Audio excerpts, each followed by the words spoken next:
چطوری مارکوس؟ چرا کم پیدایی؟ رابرت، من مرد عنکبوتیم. چی؟ میشه یه دقیقه صبر کن؟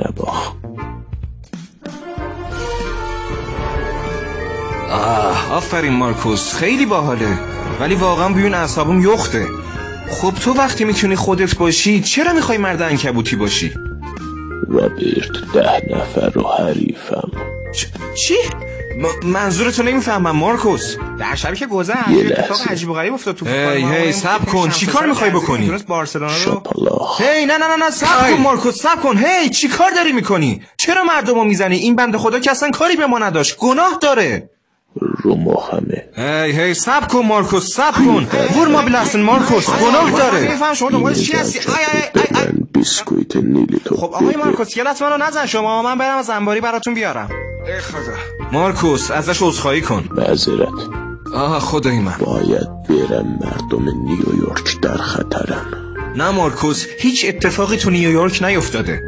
میشه تمومش کنی؟ خواهش میکنم. سختانش سر رابرت. هی صبر کن. نه چی گرفتی؟ نیلی تو. هی به خاطر یه کیک داشتی این بدبختو میزدی؟ به نظرم برو ازش عذرخواهی کن. ببخشید عزیزم، گشنم بود. حالا اشکالی هم نره، بالاخره اتفاق دیگه. ای وای شاپالاخ. هی مارکوس صبر.